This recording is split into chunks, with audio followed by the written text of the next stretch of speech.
नमो सिद्धाणं नमो आयरेयाणं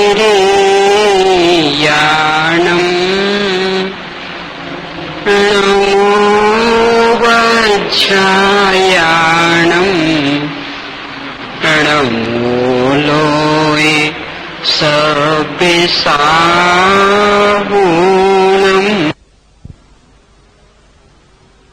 कुछ बिंदुओं के निर्णय की बात की थी कि संयोग अनित्य हैं, अशरण हैं, असार हैं, शरीर अशुचिता का भंडार, रोगों का घर है और अपन जो अनादि अनंत शाश्वत सत्ता संपन्न है, ये इन सभी परिस्थितियों से पूर्णतया निर्भीक है।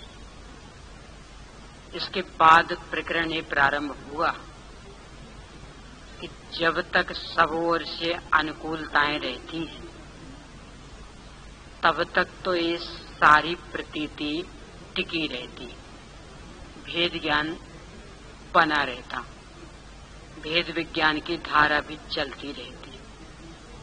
पर जब कभी कोई प्रतिकूलता आती है, वास्तव में शरीर बीमारियों से घिर जाता है, प्रयास करने के बाद भी भेद ज्ञान की धारा नहीं चल पाती, तो क्या करें उसके लिए? तो अपन ने चर्चा की थी, जैसा कि आचार्यों ने भी बताया, कि जब तक वे परिस्थितियां नहीं आईं, इसके बीच में उन परिस्थितियों की कल्पनाएं करके, वास्तव में तो अभी नहीं आई, पर काल्पनिक रूप में खड़ी करके और उस समय उस भेद विज्ञान की धारा को प्रवाहित करने का अभ्यास करें। क्योंकि अभी वास्तव में तो परिस्थिति बनी नहीं, इसलिए कोई तकलीफ तो है नहीं, अंदर से मन बिल्कुल प्रसन्न है, ये तो नाटक चल रहा। तो उस समय यदि भेद विज्ञान की धारा टिक गई तो समझ लेना कि जब वास्तव में वैसी परिस्थिति बनेगी तो उस समय भी स्वयं पर भेद विज्ञान की धारा टिकी रहेगी। तो क्या करें इसके लिए? तो तैयारी के रूप में अपन 6 बिंदुओं को अपन ने अपने संपूर्ण विषयों को समेटा है 6 बिंदुओं में। उनमें से पहले बिंदु पर चर्चा की थी कि सबसे पहला तो ये कि आत्म बल बढ़ाएं, यानी स्वयं पर का भेद विज्ञान करके इस शरीर से मेरा कुछ भी संबंध नहीं है, इसकी स्वस्थ और अस्वस्थ दशा मेरे लिए सुख दुख की कारण नहीं है, मैं इससे पूर्णतया अप्रभावित रहने वाला तत्व हूँ। ये संयोग मुझे किसी भी रूप में सहायक नहीं हो सकते, ऐसा बारंबार चिंतन चलेगा, बारंबार भेद विज्ञान रहेगा, तो अपने वैभव का भान होने के कारण आत्मबल विकसित होगा और वो जितने उच्च स्तर से विकसित हो जाएगा, परिस्थिति बदलने पर उतनी ही दृढ़ता बनी रहेगी। फिर दूसरा, यदि इसमें भी मन ना लगे तो क्या करें? तो चर्चा अपन ने एक की थी कि जो भी ये परिस्थिति बनी है, चाहे वो शरीर की बीमारी की हो चाहे बाहर की, इसका वास्तविक निमित्त कारण कौन है, इसकी खोज करें। क्योंकि वास्तविक निमित्त कारण की खोज नहीं होने से जो बाहर में नौकर में दिखते हैं उनको अपन दुख का कारण मान बैठते और इसीलिए हर कीमत पर उनको हटाने का प्रयास करते, तो जबकि वो तो उसका वास्तविक कारण होता नहीं। तो यदि वास्तविक कारण का विचार करेंगे तो नियम से कर्म सिद्धांत सामने आएगा कि जो भी ये प्रतिकूल परिस्थिति बनी है उसका यदि वास्तविक कोई निमित्त कारण है तो हमारे ही पूर्वबद्ध पाप कर्म का उदय। तो अब सामने वाले पर रोष करने के लिए कहाँ अवसर रहा, क्योंकि वो कारण है ही नहीं। जो भी बीमारी आई है ये हमारे पूर्वबद्ध पाप कर्म के उदय में आई है और पाप कर्म के उदय के अभाव में टलेगी, तो अन्य की शरण में जाने का कहाँ अवसर रहा। डॉक्टर क्या कर लेगा? वो तो हमारे पाप को नहीं बदल सकता, दवाई तो हमारे पाप कर्म के उदय को नहीं बदल सकती, तो क्या मतलब रह जाएगा उनकी शरण में जाने का? तो यदि कर्म सिद्धांत का विचार करेंगे मूल कारण की खोज करते हुए, तो नियम से अन्याय अनीति अवक्ष से बचेंगे। और यदि उससे भी बचना पाप कर्म के उदय में भी आकुलित ना हो, यदि चाहते हैं तो पंच परमेष्ठी भगवंतों की शरण में आएंगे और वे बताएंगे कि भाई यहाँ आने से भी क्या होने वाला है। तो लाभ इतना मिलेगा कि वे अपने को फंसाएंगे नहीं, वे गुमराह नहीं करेंगे, यानी वे सीधी दो टूक बात कह देंगे कि भाई यहाँ शरण मिलने वाली नहीं है, संकलेश से बचने को यहाँ आ गए ठीक है, पर कितनी देर तक संकलेश से बच पाओगे? यदि स्वरूप लीन होगे तो ही शाश्वत सुख पा पाओगे, अन्यथा थोड़ी सी देर को संकलेश परिणामों से बच भी गए और फिर जहाँ के तहाँ विकृत परिणाम होने लगेंगे। तो वे अपने को गुमराह न करते हुए अपने स्वरूप में लीनता की सतत प्रेरणा देंगे, ये उनके सानिध्य में जाने का लाभ मिलेगा। और उस सतत प्रेरणा को पाकर के यदि स्वरूप लीन रहने का अभ्यास करते रहे तो भले ही स्वरूप लीन पूर्ण न रह पाए तो भी संक्लेशता का अभाव रहने के कारण हो सकता है कि पाप कर्म भी संक्रमित हो जाए, तो बाहर की परिस्थिति बदल जाए, बदल ही जाएगी, इसका नियम नहीं है, क्योंकि ऋषभदेव मुंडराज जैसों की भी नहीं बदली, पार्श्वनाथ मुंडराज जैसों की भी नहीं बदली तो अपनी तो क्या स्थिति, तो बदल जाएगी ही ऐसा नियम नहीं, पर बदलने की संभावना अवश्य है। इसके बाद तीसरे बिंदु पर जो अपन ने चर्चा की कि यदि कर्म सिद्धांत का विचार करने के बाद भी परिणाम स्थिर नहीं रह पा रहे हैं, तो जिसको लेकर के समाधि की तैयारी करनी शुरू की थी अब पुनः वहां लौट आए कि वस्तु व्यवस्था और विश्व व्यवस्था का विचार करें। कल अपन वस्तु व्यवस्था के विचार पर लगे थे कि प्रत्येक ही वस्तु द्रव्य गुण पर्यायात्मक है। द्रव्य गुण तो अनादि अनंत स्थायी, पर्याय बदल रही हैं और पर्याय उस द्रव्य गुण में ही होती, यानी मेरी पर्याय मेरे द्रव्य गुण की सीमा में होंगी, आपकी पर्याय आपके द्रव्य गुण की सीमा में होंगी, शरीर की पर्याय शरीर के द्रव्य गुण की सीमा में होंगी, यानी अपना अपना परिणमन अपने अपने द्रव्य गुण की सीमा में होता है। तो जब शरीर का परिणमन मेरे द्रव्य गुण की सीमा में हो ही नहीं रहा तो मैं उससे दुखी कैसे हो सकता, और उस परिस्थिति को मेटने से सुखी कैसे हो जाऊंगा? तो क्यों दुखी हूं कि शरीर के उस विकृत परिणमन के कारण दुखी नहीं हूं, तो क्यों कि जो शरीर के प्रति मेरा मोह राग द्वेष चल रहा है उसके कारण दुखी। तो वो मिटे तो सुखी होऊंगा, शरीर की बीमारी मिटे तो सुखी होऊंगा ये नहीं, क्योंकि उसका परिणमन तो उसमें है, पर शरीर के प्रति जो मोह राग द्वेष का परिणाम चल रहा वो मिटे तो सुखी होऊंगा। और वो किसके बल पर मिटेगा? कल अपन ने चर्चा की थी कि परिणाम का विचार करें कि पर के प्रति जो भी अपनत्व हम रखेंगे, पर को अपनाने का प्रयास करेंगे, उसका क्या फल मिलेगा कि महाकष्ट पाता। न पर पदार्थ जड़ देह संयोग जो भी करेगा उसका परिणाम क्या मिलेगा कि महाकष्ट पाता मिलना, और मोक्ष मार्ग का पथ जड़ चेतन का पूर्ण वियोग। तो ऐसा यदि वस्तु के स्वरूप का निर्णय करेंगे तो नियम से भेद विज्ञान की धारा अखंडित चलती रहेगी।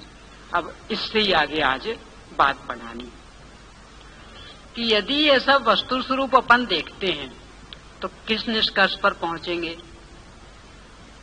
बाह्य जगत कुछ भी नहीं मेरा और न बाह्य जगत का मैं, यह निश्चय कर छोड़े बाह्य को, मुक्ति हेतु नित्य स्वस्थ रामे।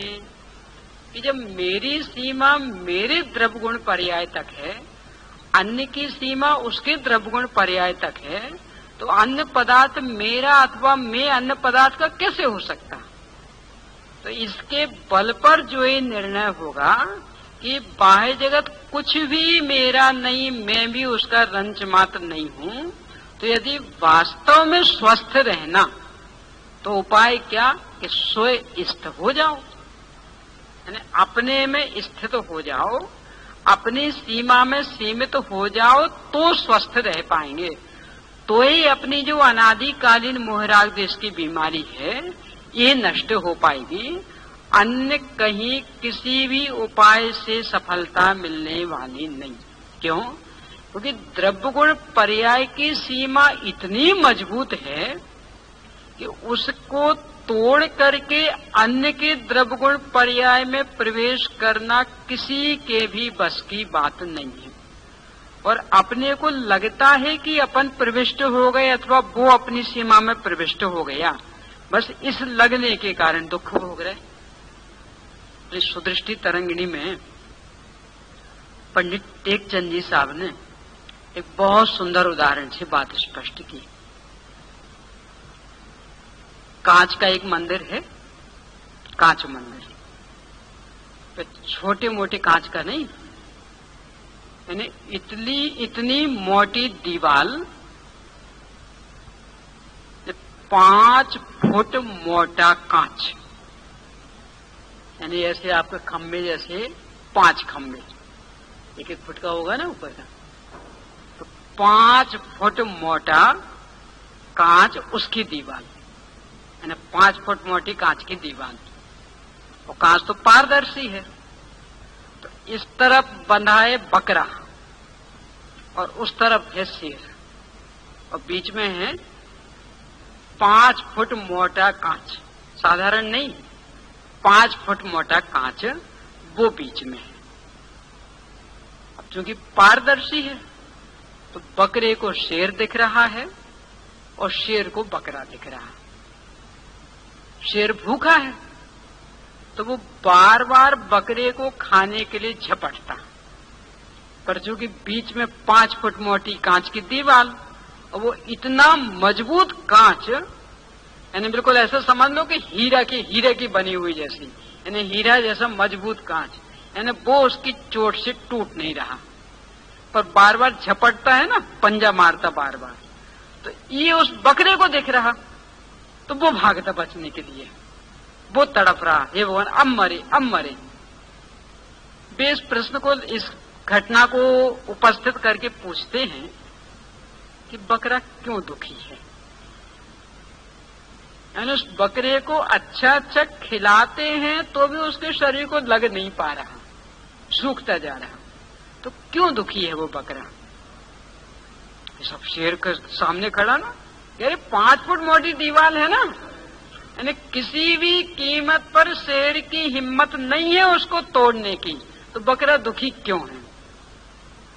कि यद्यपि वो दीवार तो किसी भी कीमत पर नहीं टूट सकती है, पर बकरे को एक ज्ञान नहीं है, तो चूंकि वो झपट रहा ना, वो झपटता हुआ दिख रहा है, दीवार तो पारदर्शी है, तो उस दिखने के कारण उसे भ्रम हो गया कि अब बस मेरे ऊपर झपटा, अब मैं गया, तो इस भ्रम के कारण दुखी। अब उसे सुखी होना हो तो क्या उपाय। तेरे मान ले कि 5 फुट मोटी वज्र की दीवार है, यानी शेर तो क्या बड़े बड़े बम के गोले भी ना तोड़ सके इसे। वो आपके बनाया था ना, वो कौन था, वो सद्दाम हुसैन, उसने बना लिया था ना वो, बम प्रूफ, जैसे बम के गोले भी ना काम कर सके, तो ऐसी दीवार है। तो ये यदि उसको समझ में आ जाए कि अरे मैं तो ऐसी बम प्रूफ दीवार में पैक हूं, कौन कर सकता है यहां मेरा कुछ बुरा, तो अब उसे दुखी होने के लिए अवसर रहा। उसका देख करके तो लगता बकरा कैसा पागल है, इतनी मोटी दीवार के अंदर है और फिर भी डर के परेशान हो रहा, पर अपन कैसे पागल। प्रत्येक वस्तु की द्रव्य गुण पर्यायात्मक सत्ता, और दूतरफा वज्र की दीवाल, सिंगल नहीं डबल वज्र की दीवाल, एक तरफ अगुर लघुत्व गुण की, एक तरफ प्रदेशत्व गुण की, यानी दोनों ओर से, यानी अंदर का कुछ भी बाहर नहीं निकल सकता, बाहर का कुछ भी अंदर नहीं आ सकता। तो दूतरफा वज्र की दीवाल वो तो कृत्रिम है ना, तो ज्यादा प्रयास हो तो बाई चांस फूट भी सकती है, कोई भयंकर बम का गोला लगे तो फूट भी जाए, पर ये कोई कृत्रिम नहीं है, अकृत्रिम है। यानी ये दीवाल तो किसी भी कीमत पर नहीं टूट सकती, किसी भी कीमत पर। यानी इंद्र जिनेन्द्र की भी ताकत नहीं है इस वज्रमयी दीवाल को तोड़ने की। और ये वस्तु स्वरूप अपने को ख्याल में आ जाए तो क्या ख्याल में आएगा कि शरीर का कोई भी रोग मेरे अंदर किसी भी कीमत में प्रविष्ट नहीं हो सकता। और जब उसने प्रवेश ही नहीं किया तो क्या दुखी करेगा वो? मेरी तो सीमा में ही नहीं आ रहा। अपनी जो आत्मज्ञान की गाथा है ना, उसमें बहुत सुंदर पंक्तियां हैं। अणु अणु की सत्ता स्वतंत्र है, द्रव्य मात्र स्वाधीन सभी, सबकी सीमा न्यारी, नहीं आदान प्रदान विधान कभी, सबको अपनी सीमा प्यारी, अपना घर ही प्यारा है।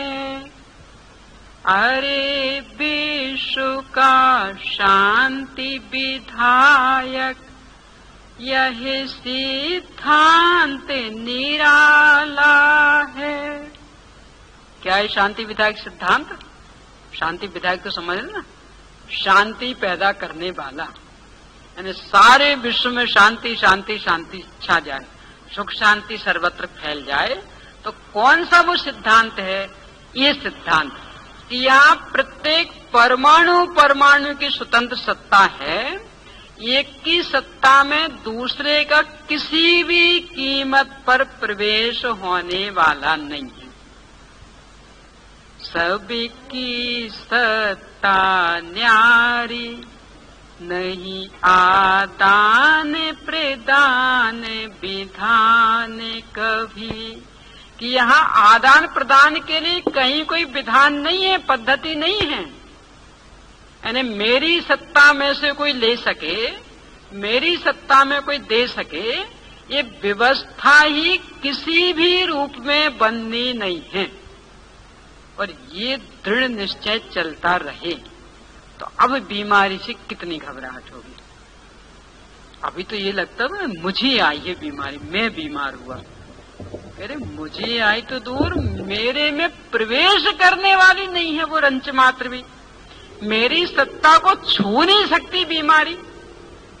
और जिस बीमारी से परेशान हो रहे हैं, जिस बीमारी को मिटाने के लिए अन्याय अनीति अभक्ष नहीं गिन रहे हैं, उस बीमारी की स्थिति कितनी सी है। शरीर छूटते साथ ही अपने आप मिट जानी। जिस बीमारी को मिटाने के लिए इतना प्रयास कर रहे हैं ना, यानी लाखों रुपए खर्च करने को तैयार, न न्याय गिने, न अन्याय गिने, न अनीति गिने, न नीति गिने, न अभक्ष गिने, न भक्ष गिने। और बीमारी की स्थिति क्या कि शरीर छूटते साथ ही अपने आप छूट जाएगी। अगले भाव में जाएगा उसका संस्कार। मान लो भयंकर कैंसर हो गया, पूरे शरीर में कैंसर, अगले भाव में जाएगा भयंकर, वो आजकल वो चलता ना, कौन सा रोग, नाइलाज, एड्स रोग हो गया भयंकर। तो अब वो अगले भाव में जाएगा। ये सब नाइलाज बीमारी थी ना, तो यहाँ तो इलाज हो ही नहीं पाया, तो अगले भाव में इलाज करने को लेके जाएंगे, जाएगा। यानी भयंकर से भयंकर बीमारी हो जाए तो भी वो देह छूटते साथ ही खत्म। तो जो बीमारी देह छूटते साथ मुफ्त में खत्म हो जाने वाली, उसके लिए परिश्रम करने में क्या दम है? और अपनी बीमारी तो पैसे लगेंगे क्या? मुफ्त में इसलिए कि वो पैसे लगेंगे क्या? अरे देह छूटा खत्म, कितनी भयंकर से भयंकर बीमारी हो, एक नया पैसा भी खर्च नहीं करेंगे तो भी मिटेगी। और अपनी वास्तविक बीमारी, मैं तो अनादि से रोगी हूँ। है रोगी? नहीं है? तो अब नहीं है तो बात ही कहाँ रही फिर? अरे रोगी माने तब तो इलाज कराए ना। वहां तो कह रहे कि मैं तो अनादि से रोगी हूँ, उपचार कराने आया हूँ। ये जो अनादि के रोग लग रहे हैं, जन्म जरा मरण के रोग, मोह राग द्वेष के रोग, ये जो रोग लग रहे हैं ये अपनी बीमारी है। तो ये शरीर के छूटने से भी छूटने वाली नहीं है। और इस बीमारी का कारण क्या? मात्र एक, कि जो अपना नहीं है उसे अपना बना रहे। यानी बाह्य जगत कुछ भी नहीं मेरा, फिर भी बना रहे कि नहीं बाह्य जगत ही सब कुछ मेरा। बस ये वो बीमारी, और कुछ बीमारी नहीं है। कितनी बीमारी?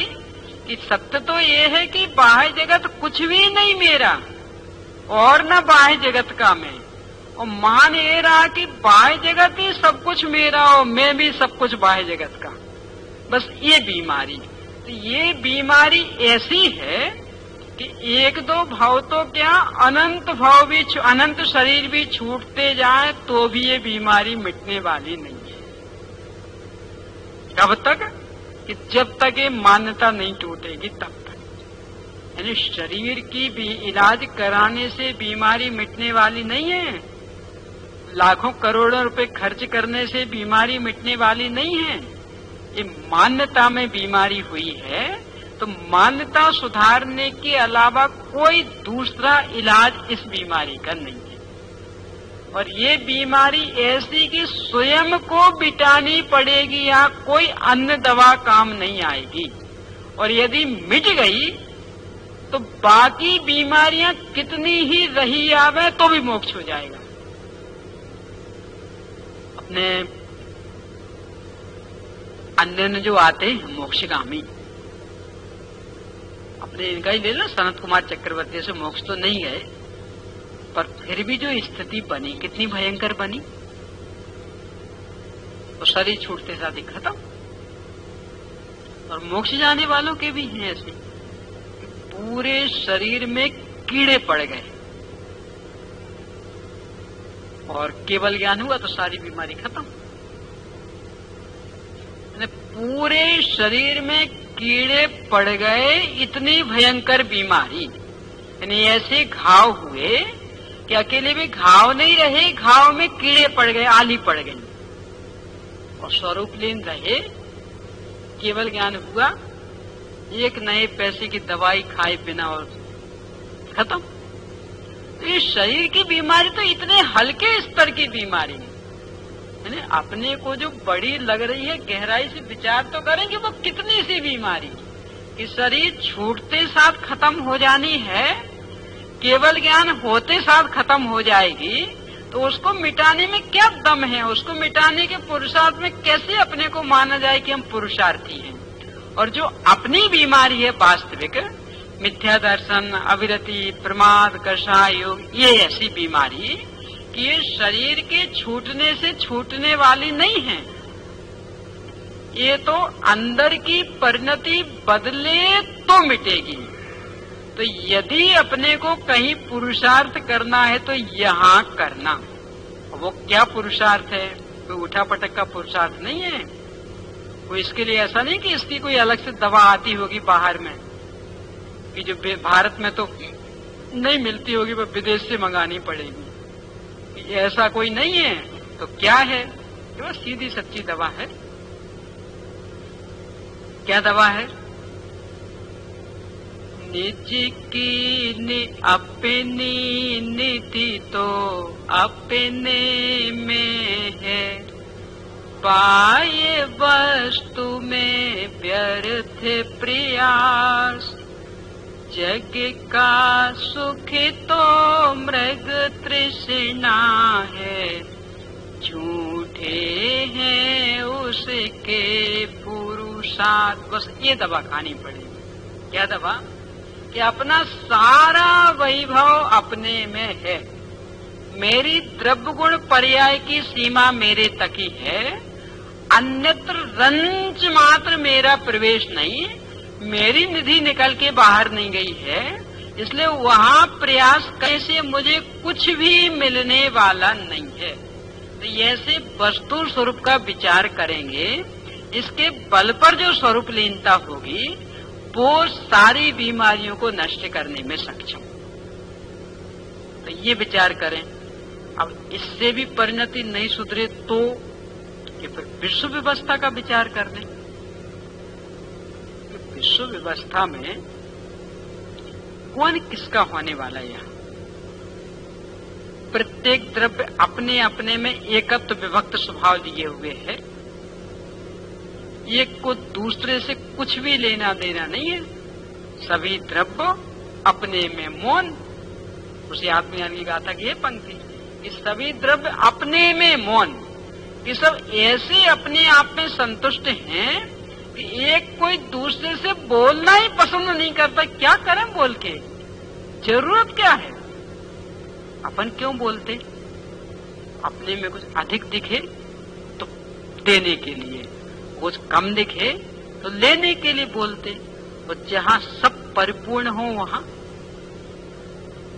क्यों बोलना फिर? या तो सभी द्रव्य अपने आप में ऐसे परिपूर्ण तत्व हैं, एकत्व विभक्त स्वभाव लिए हुए, कि किसी में भी कमी और किसी में अधिकता के लिए कहीं कोई अवसर ही नहीं है। तो जब सभी एकत्व विभक्त स्वभावी हैं तो किसके सामने हाथ फैलाएं? और ऐसे वैसे एकत्व विभक्त स्वभावी नहीं, सभी अपने आप में। यदि अपन चेतन होने से चिदेश्वर हैं, ये जड़ भी जड़ होने से जड़ेश्वर है। अब एक ईश्वर दूसरे ईश्वर के सामने हाथ फैलाए, अरे एक करोड़पति दूसरे करोड़पति के सामने हाथ नहीं फैलाता। याद हो पिछली बार एक उदाहरण दिया था, गर्मी की ऋतु हो और घर की सब महिलाएं चली, क्योंकि गर्मी की ऋतु में तो जाने का नंबर आता ना, तो सब चलेंगे पीहर।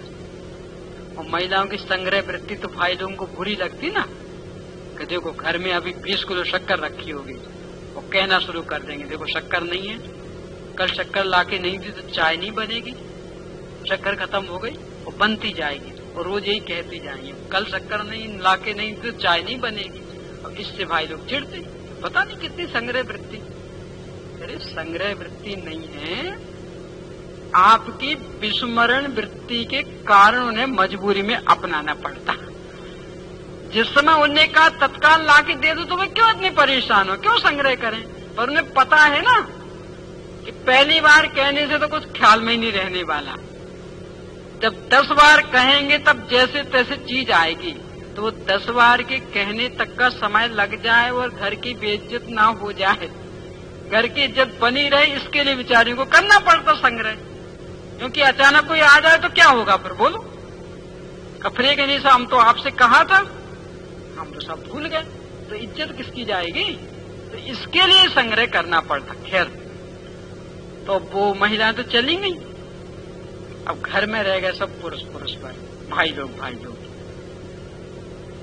रोटी पानी तो मान लो यहाँ वहां होता हो, पर दूध चाय कॉफी शरबत ये तो अपने हाथ से कर ही लेते ना। गर्मी के दिन खूब शरबत बना बना के पिया, और डिब्बे की सारी शक्कर संग्रह करने की तो आदत थी नहीं, सोचा और किसी डिब्बे में रखी होगी, पर फिर बाद में डिब्बे खोले तो सारे डिब्बे खाली। अब क्या करना? और मान लो लग रहा हो अहमदाबाद जैसा कर्फ्यू, अब क्या करना? एक दिन का तो पक्का कि एक दिन तो कर्फ्यू नहीं खुलेगा, और सामने करोड़पति रहता है, अपन भी कंजूस नहीं है, बस अभी घर में नहीं है चीज, पर आएगी तो बोरा भर आएगी और यदि एक कटोरी अभी ले लेंगे तो उसको 10 कटोरी देने की क्षमता है। यानी कंजूस प्रवृत्ति नहीं है, किसी दूसरे की चीज रखने का भाव नहीं है। तो अब क्या करना, बोलो मेघा। यदि ऐसी घर में स्थिति हो गई तो अब सामने वाले करोड़पति से, क्योंकि आप भी करोड़पति हैं, तो उसके यहां से एक कटोरी शक्कर मांगनी कि नहीं मांगनी? बोलो मोना।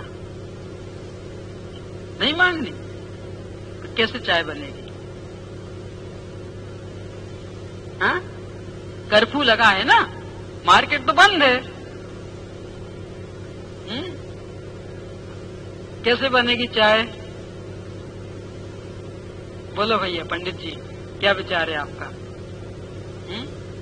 सब भले बिना चाय के रह जाएंगे, बिना शरबत के रह जाएंगे, पर शक्कर मांगने तो हम नहीं जाएंगे। क्यों? आप दे नहीं सकोगे क्या? नहीं, देने का सवाल नहीं है, पर क्या सोचेंगे, अरे इसका ही नाम करोड़पति। हम तो समझ रहे थे करोड़पति और इनके घर में शक्कर नहीं है। तो ये जो इज्जत का चक्कर है, इसके कारण शक्कर के बिना काम चला लेंगे पर मांगने नहीं जाएंगे। एक करोड़पतित्व का आम रहता है, उसका गौरव रहता है, तो भिखारी वृत्ति नहीं आती है। और अपने अनंत पतित्व का गौरव आ जाए तो यदि मैं उसे हम अनंत पति और इस शरीर का रोग मिटाने के लिए उस दवाई से हम मांगे कि हे दवाई रानी आ जाना यहाँ, ये बीमारी मिटा देना। वो भी किसके लिए? वो शरीर कहता हम कौन से कमजोर हैं, हम कहाँ भिखारी, हम भी जड़ेश्वर हैं। शरीर भी तो कह रहा ना कि हम भी जड़ेश्वर हैं। तो वो कहता हमें आवश्यकता ही नहीं है, हमारी जिस समय वैसे परिणमन की योग्यता होगी तो हो जाएगी। ये ख्याल में रही विश्व व्यवस्था कि यहाँ प्रत्येक द्रव्य अनंत वैभव संपन्न है, प्रत्येक द्रव्य अपने